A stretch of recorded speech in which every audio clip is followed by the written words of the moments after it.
It's spooky season, and out here in the woods tonight, guess what we're looking for? Toads, newts, salamanders, basically all of the slimy things that live underneath logs. With me, I have the UVM Herpetology Club, and two of their members are coming in to talk with us in the studio today. Hello, Vermont. This close to Halloween, you say newt or frog or toad, and I immediately think of witches. Not so my guests. I am guessing they think just another night in the woods. But then, that's why they're both officers in the UVM Herpetology Club. Nate McPeak and Henry Zamanian are the club's co-presidents. Nate is a sophomore studying wildlife and fisheries biology, sounds on brand, and Henry is a UVM junior double majoring in English and business administration. Nate and Henry, welcome.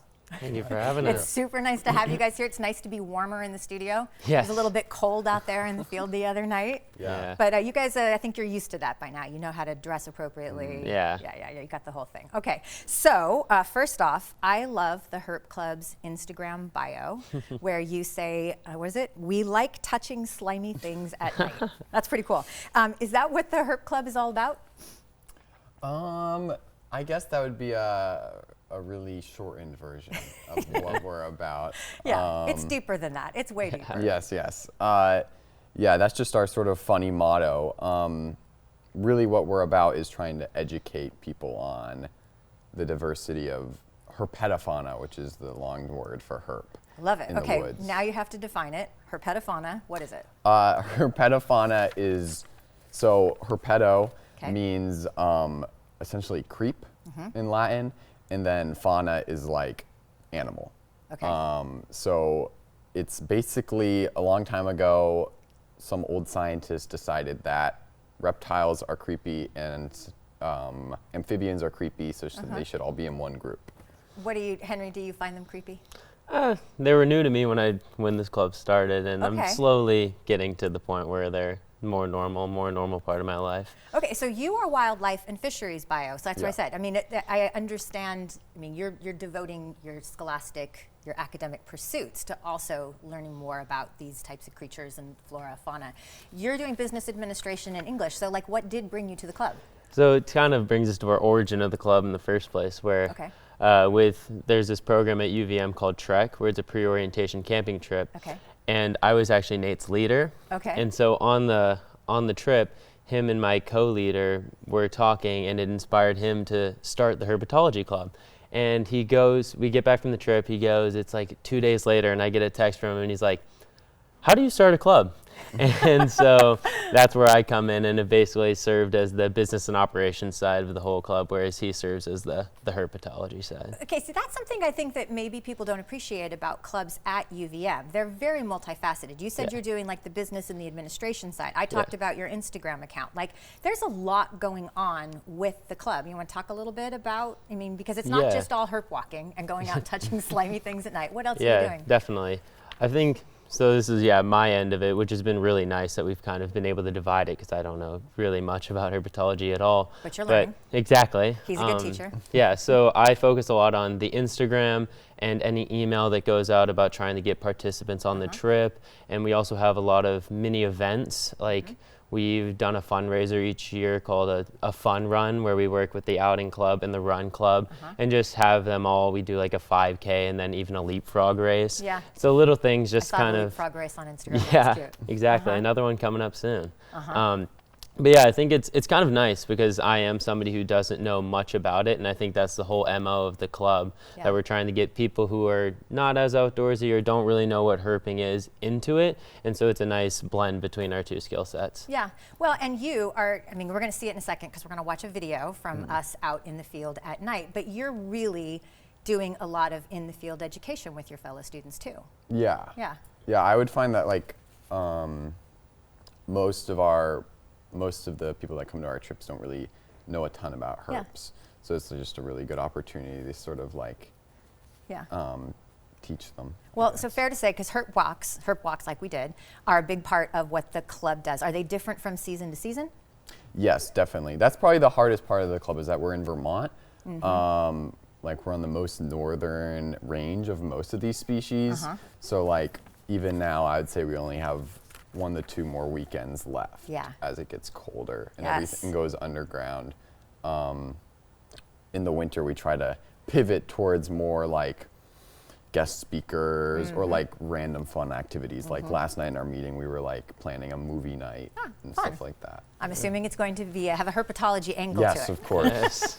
Okay, so as you saw, and as we talked about, I got the chance to go out with the Herp Club a few weekends ago. Temperatures were in the 50s. It's mid-October. And Nate, you were not entirely sure that the herps were going to be cooperating on this particular late season herp walk. Let's take a look. We might not find anything now that it's getting colder, but I still think there's a chance to find a couple redbacks, maybe a frog. But yeah, let's go.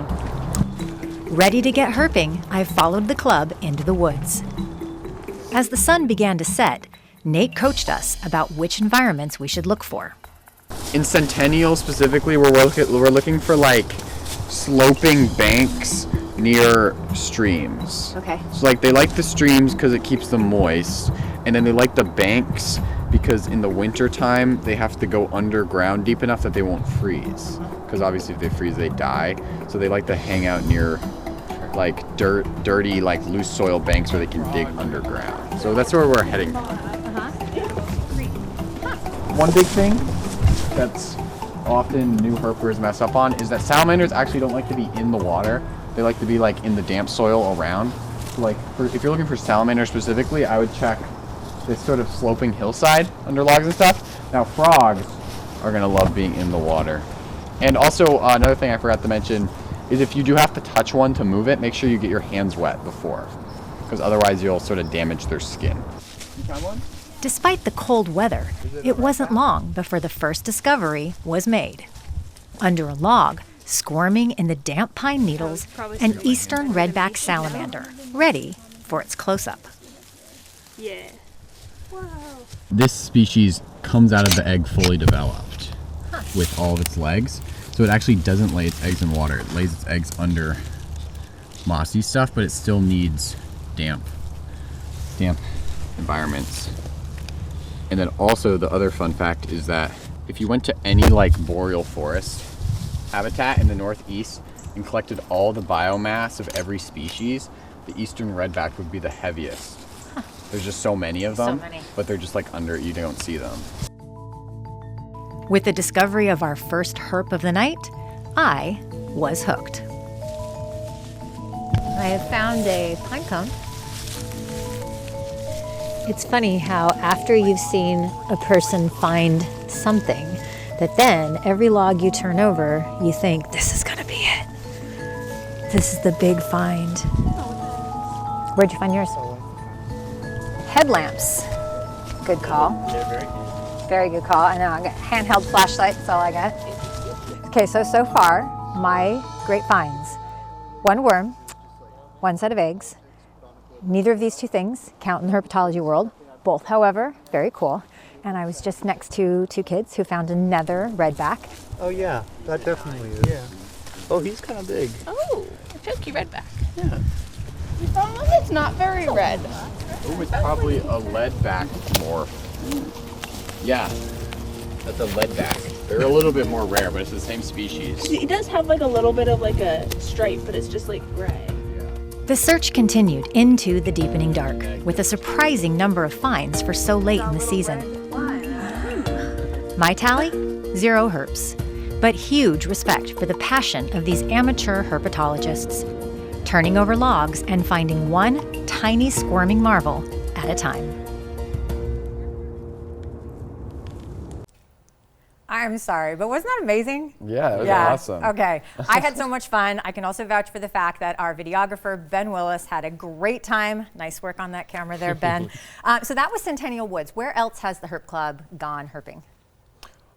Yeah, we've gone to Jericho, which is a research forest owned by UVM. We also recently did like a guest trip with a guy named Ira who works at Echo Lab down by the waterfront, and he took us to Buell's Gore, which I actually don't remember exactly where it's in more. It's deeper into Vermont. Okay. But we got to see a lot more variety of species with him, which was really cool. Earlier in the season, what other types of things are you finding? Lots more frogs. Lots more frogs. Green frogs, wood frogs, gray tree frogs. Yeah, I'll just say more frogs. Lots of toads. too. Lots of frogs, lots of Yes. toads. Okay, yeah, so more in the wet. And then so just this time of year, salamanders tend to be the thing that maybe we find a little bit more of?